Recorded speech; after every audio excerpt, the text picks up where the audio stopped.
What's up, YouTube? Adam Grover coming at you with another video. Been a little while.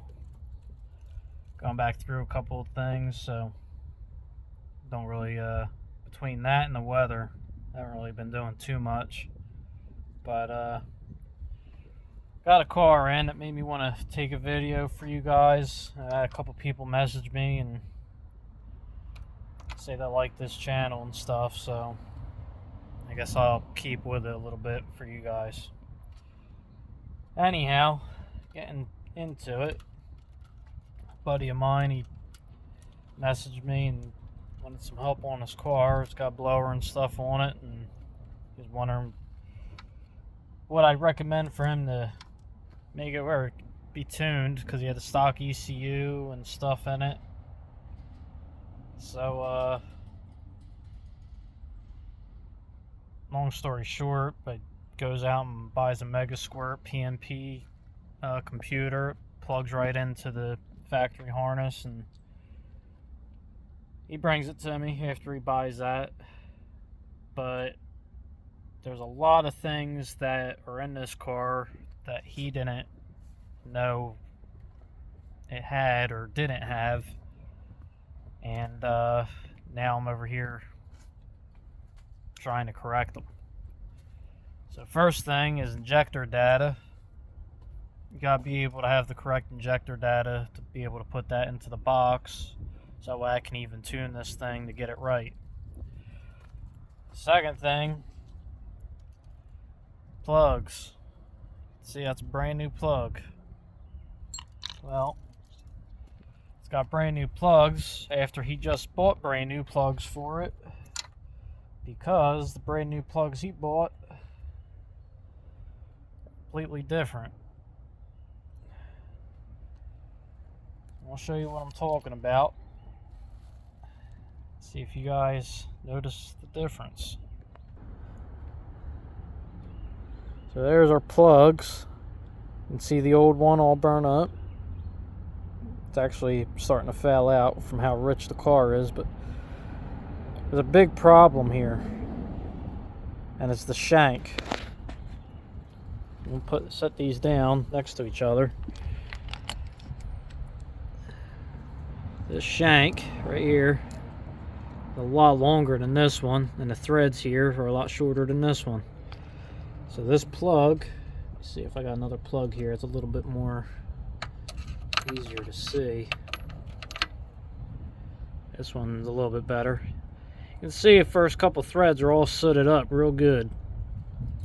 That means that plug is hanging down into the cylinder out of the head by about that much, which is about how much extra shank we got when you put the shanks together. Right? About 3 or 4 threads roughly. He was told that this car had GT40 style heads on it. So I started feeling around in the back of the engine, and there's no ribs or nothing. GT40 heads, they got 3 bars or 4 bars, depending if they're P's or just regular GT40s. These don't have no ribs, no bars, whatever you want to call them. So I'm thinking these are just factory E7 heads. Now I took a plug out of my engine the other day just to verify that that style plug would go in and work, and it screwed right in by hand, real easy. These plugs are real tight fitting. So I don't know if that was just him cranking on them, making them, you know, might have messed the threads up in the head, but that wouldn't explain really why my plugs just screw right in. I do believe the thread pitches they're similar to the point where it will seal, but they're just enough different to the point where they're not correct, so they feel a little rough going in. Now, obviously that shank is a big ordeal, having that hang in that cylinder. I'm surprised that they didn't get closed up by the pistons, because usually when you have something hanging in the cylinder like that, them things usually shut. It'll actually shut the strap right here and take that gap out of it. from hitting the piston. Now maybe it's just because he only had it idling. Maybe he wasn't beating it down the road yet. You know, I don't know what he does on his free time with the car. The car ran like crap when he brought it here. Like absolute crap. It was missing, that's probably part of the reason. When that thing's hanging down in there, I mean, if it's making contact with the piston or close enough to that spark will actually jump to the piston. Anything that it can arc off of, it's going to try to arc off of. So that would definitely cause a misfire. So we're going to put these plugs in it. I got a couple other things to do to the car. And then I got to finish up the Mega Squirt install. I got to run a vacuum line for that, tee into a boost reference port so it can pick up, read on the map sensor, boost. And then figure out the injector data. Either I got to talk to him about either changing injectors, or we got to find the data on these ones. I don't see a part number on them. All I know is they're black and silver, and they're possibly Holley injectors. That's as much as I know. That's what it is. Ain't nothing fancy. It's an S trim, stock motor. It might have a cam in it. It's either it sounds cam because it's rich, or it actually has a cam in it. There's only those two possibilities there. But so old school stock motor S trim, be a fun little car. Probably make in the 300 wheel horsepower once it's all done. Might try to throw it on the dyno. It's a nice car, real pretty blue interior, manual windows. So we got that. Messing with that. I'm going to try to get some headway on that today and try to make it where it runs fairly decent and try to figure some stuff out. The injector data is going to be the big thing that's going to prevent me from making any headway on it. After getting these plugs in it and running this vacuum hose I got to run, and then I just got to put the computer back up in its little pocket area in there in that front rocker panel. And then you guys haven't seen this car yet, but I got rid of the 72 Torino for a Capri. Some people may have seen it on Facebook. This is a little 4-cylinder Capri, all original car other than the exhaust and some little crap done to the motor, like the air filter and stuff removed. But it was all original until I got it, and then, you know, I F everything I own up and put a little scoop on it. And I put the bubble hatch on it because it's an 80 car. I put the bubble hatch on it, the rear bumper and tail lights off the 83, 84 Capri. So this is going to be, I've been messing with this a little bit and trying to find a motor to shove in it. Pretty clean. It's not perfect. Seat's got a couple little tears in it there, but otherwise ain't too bad. I pulled the headliner out. Actually got material coming for that to fix the headliner in it. I'm going to do a 505 speed in it. I'm undecided exactly what I want to do because I'd like to do a stock motor in it. Stock 302 intake carb exhaust. And then I thought about if I find an Explorer motor to shove in it, but I would want the 3-bar heads instead of the P heads. So thought about maybe doing like a little cam with the 3-bar heads and maybe having my dad do the heads and just make a fun little 10 second car on the bottle. Go 11s on motor, run 10s on spray, or maybe try get it in the single digits. But it's just going to be a little street car, pump gas, stock 5-speed in it. Realistically, the transmission will be its big limiting factor on what it does due to the clutch. I got a stock AutoZone clutch. I did put the 10 holes on it. I got the original center caps. These were actually brand new. I think 40 years old, I think the date code was on the package. Just that 30 something years old. Or actually the Capri, what a Capri would come with the cat logo in them for the 10-hole wheels, were on a Cougar or something. So I got those, and they were $90, believe it or not, but they were brand new in the package, so I bought them. That's why they're nice and clean. We got some other cool stuff coming for this. This is on hold right now. I'm changing this up a little bit because this car is kind of going to take the place of what this one was supposed to be. And I think I'm going to do a little bit more to this than what I originally wanted to. I think I'm actually going to put a little decent setup in this. So this one is going to be my little fun street beater. I put my son in, take him to school and things like that. That's all I want to really do with this. Take it to the track, have fun, you know, with the family and everything, my dad and all that.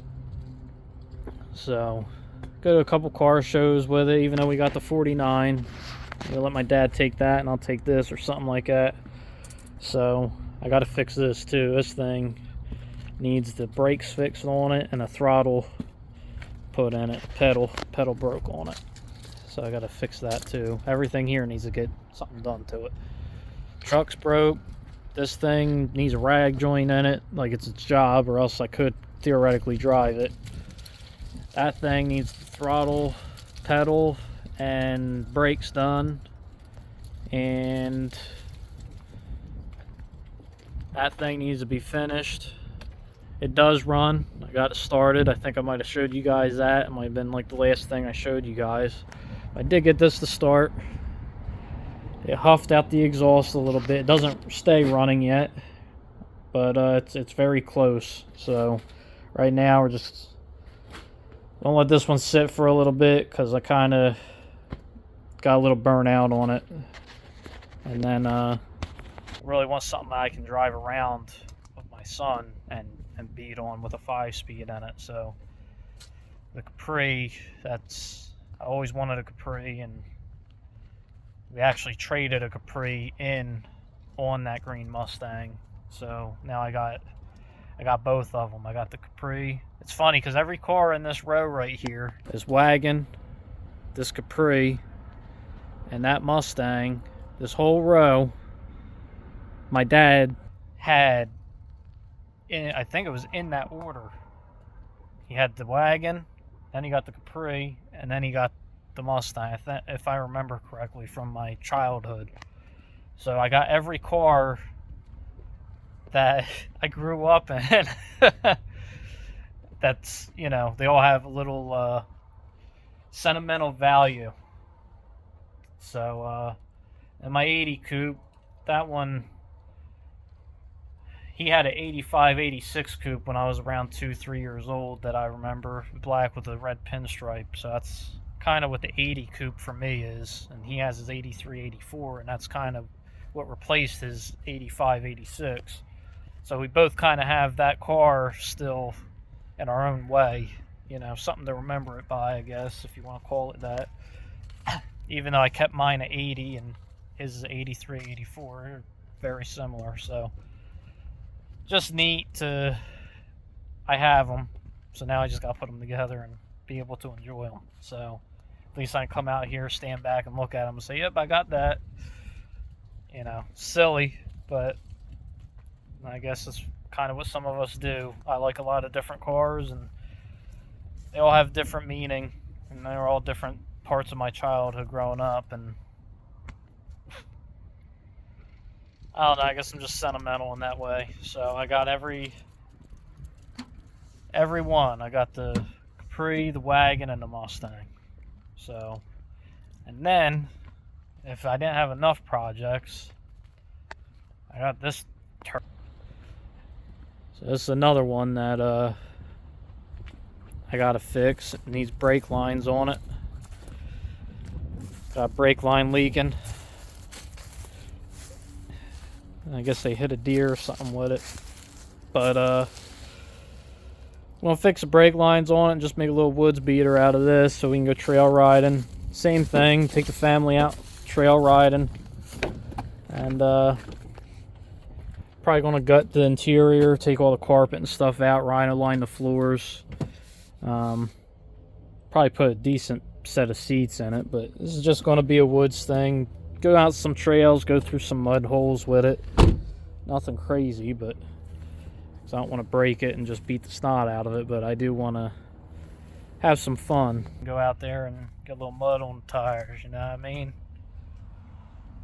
So that's the unfortunate thing about being a car nut. You like a little bit of everything, I guess. So I just want to make a video mainly showing you them plugs, because that's a big thing. Big thing that can be easily overlooked. And this kid, like I said, he's going off of what the guy told him with these. I know I kind of just jumped from one thing to the next, so I'm sorry about that, but back to this. It's a pretty big deal, and realistically, he probably may have never even been able to find out. They might have had a tune issue with, if he just tried to do it himself, he might not have known to even know that was a problem. You know, he's a younger guy. He's got some Mustang guys there, but some of the older guys even, you know, if you don't keep up on it, and some stuff you forget. Even though you've known it for 20, 30, 40 years, this is something that's, you know, GT40 heads, why, well, you know, you might think they're a short shank or whatever. You might not even know. I've had guys in their 40s, 50s, oh, I didn't know the plugs were different. But they are different. I had a guy, there was actually just a guy on Facebook asking about why it had these plugs in it, and he said it takes this plug. Well, maybe somebody shaved the bars off of a set of GT40s and put these in it, or maybe somebody just said, I need plugs. You got an Explorer?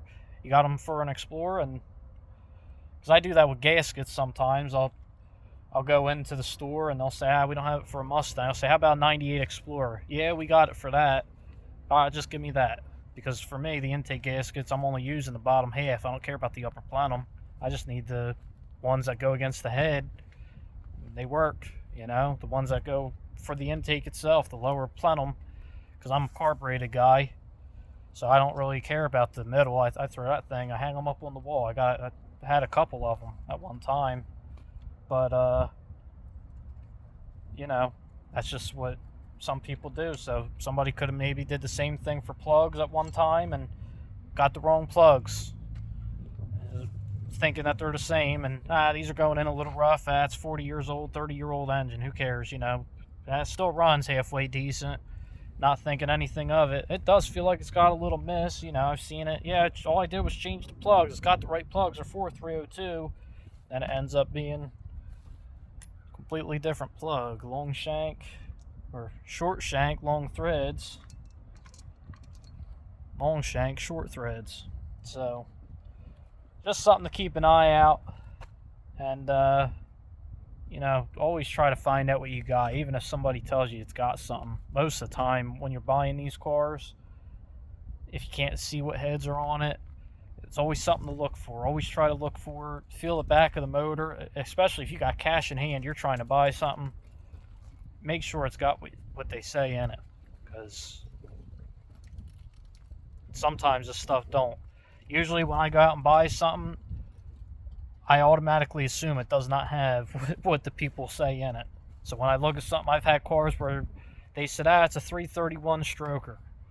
Oh, okay, it's got heads on it, cam, the whole deal. All right. I get there, I look at it, and honestly, I looked at the car, and when I went to buy it, I said, even if it has a stock bottom end in it, I don't care. I don't care, because it has the heads. It's got a cam in it, because I heard it run. I don't care if it's got the stroker set up in it, even though it would be nice. But there are signs that you could tell, like aftermarket balancers and stuff, but you could do that stuff to a stock 302. I run them on stock bottom end 302s. Good balancer, good flywheel. That way it's got a nice balance to it. You know it's not going anywhere, and it helps hold the motor together a little bit longer. So that stuff, you know, even on a stock motor could have decent stuff.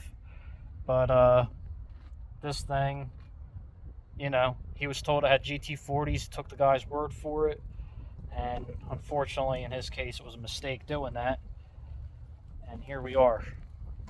So I'm gonna get back on it. I'm gonna try to finish this thing up, get it running, and try to start on the tune maybe, and catch you guys in the next video. Thanks for watching.